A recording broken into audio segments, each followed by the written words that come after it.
সুপ্রিয় দর্শক আসসালামু আলাইকুম। আজকে আমের আরো একটা মজাদার রেসিপি নিয়ে হাজির হয়ে গেলাম। আজকে আমের আচারটা আমি খোসা সহ টক ঝাল মিষ্টি তৈরি করেছি। এই আচারটা এতটাই লোভনীয়, ডাল ভাত বা খিচুড়ির সাথে খেয়ে সাবার করে নেওয়া যায়। আবার এমনিতেও আপনারা কিন্তু খেয়ে ফেলতে পারেন। লোভ সামলাতে না পারলে এই আচারটা কিন্তু 6 মাসের বেশি যায় না, তবে 1 বছরের বেশি আপনি সংরক্ষণ করে রাখতে পারবেন। পুরো টিপস সহই এই আচারের রেসিপিটা শেয়ার করছি। প্রথমে হচ্ছে আমি এখানে আম নিয়েছি। এখানে আমি ১ কেজির উপরে প্রায় ১.৫ কেজি আম নিয়েছি। আমের প্রথমেই দেখুন আমি কেটে নিচ্ছি, খোসাসহ কাটতে হবে। আর এই আমটা কিন্তু বেশ বড়ই ছিল। আমটা মাঝ বরাবর কেটে নিচ্ছি। এরপর হচ্ছে আমি ৪ ফালি করে নেব। তবে যদি একটু সাইজে বড় থাকে তাহলে আরেকটু ছোট করে নিলেও হবে। তবে এটা আপনাদের ইচ্ছা মতো সাইজ করে কেটে নেবেন।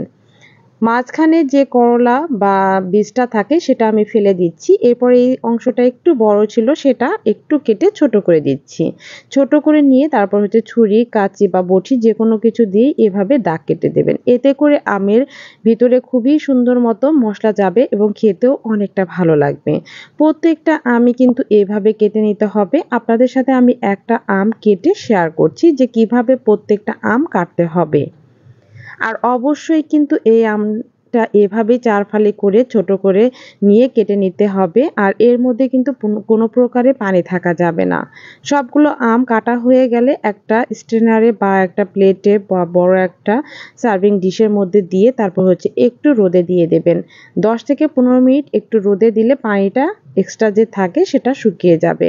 আমি একটা সিক্রেট মসলা তৈরি করে নিচ্ছি। দেখুন, পাঁচফোড়ন নিয়েছি। রাঁধুনির যে পাঁচফোড়নটা পাওয়া যায় তার মধ্যে কিন্তু সকল উপকরণ থাকে। যে আচারের মসলাটা ব্যবহার করা হয় তার সকল প্রক্রিয়াই এখানে থাকে। আর নিয়েছি শুকনা মরিচ, খুব ভালো করে টেলে এটা মিক্সিংয়ে দিয়ে গুঁড়ো করে নেব। আমি আচার তৈরি করার জন্য চলে আসলাম। বড় একটা কড়াই নিয়েছি। কড়াইয়ে আমি 1/2 কেজি পরিমাণে তেল দিয়েছি। ১.৫ কেজি আমের আচার তৈরি করার জন্য 1/2 কেজি পরিমাণে সরিষার তেল নিয়েছি। আর 1/2 কাপ নিয়েছি আমি এখানে সরিষা পেস্ট। কালো এবং সাদা সরিষাটা খুব সুন্দর মতো পেস্ট করে নিয়েছি আমি ব্লেন্ডারে। পেস্ট করার পরে তেলের মধ্যে দিয়ে দিলাম। এরপরে দিচ্ছি আদা রসুন পেস্ট। 1/2 চামচ পরিমাণে আদা বাটা, 1/2 চামচ পরিমাণে রসুন বাটা দিয়ে দিলাম। দিয়ে এটা কিন্তু খুব ভালো করে নেড়েচেড়ে একটু কষিয়ে নিচ্ছি। আর অবশ্যই চুলার আঁচটা মিডিয়াম টু লো হিটে থাকবে। হাই হিটে থাকলে খুব দ্রুতই এই সরিষা বাটাটা তেতো হয়ে যাবে বা পুড়ে যাবে। এখন হচ্ছে গুঁড়া মশলাগুলো এড করে দিব। 1/2 চামচ পরিমাণে দিয়েছি হলুদ গুঁড়া, 1/2 চামচ দিয়েছি লাল মরিচের গুঁড়া, 1/2 চামচ ধনিয়া গুঁড়া, 1/2 চামচ ভাজা জিরে গুঁড়া এড করে দিলাম। এখন এই মসলাটাও খুব সুন্দর মতো কষিয়ে নিতে হবে মিডিয়াম টু লো হিটে।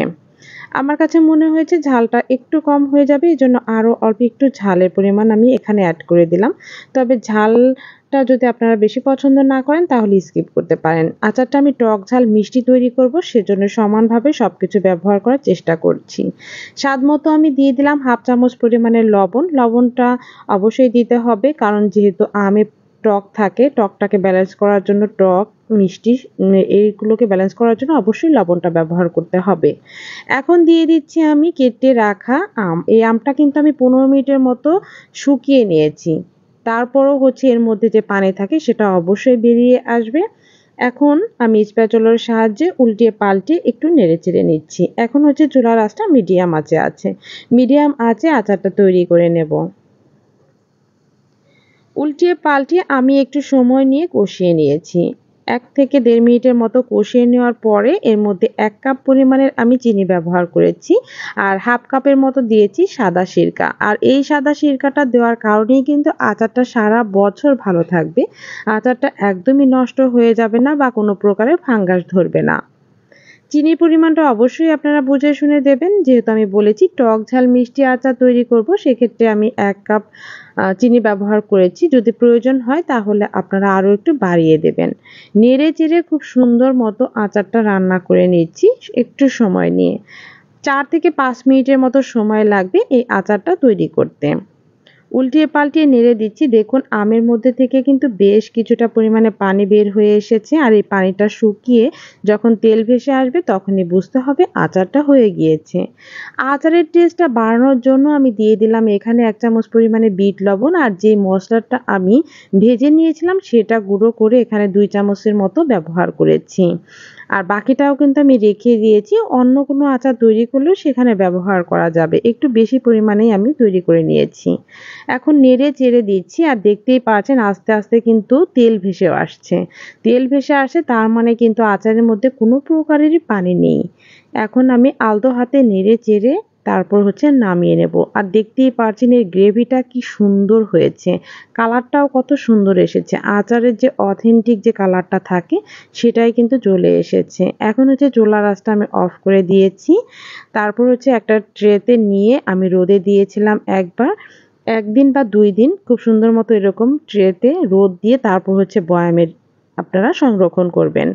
আমার দেখুন আচারটা একদম পারফেক্টলি ভাবে তৈরি হয়ে গেছে। আর এই আচারটা আমি কাঁচের জারে রেখে দেব সারা বছরের জন্য। লোভনীয় এই আমের আচারটা খেতে ভীষণ মজার হয়।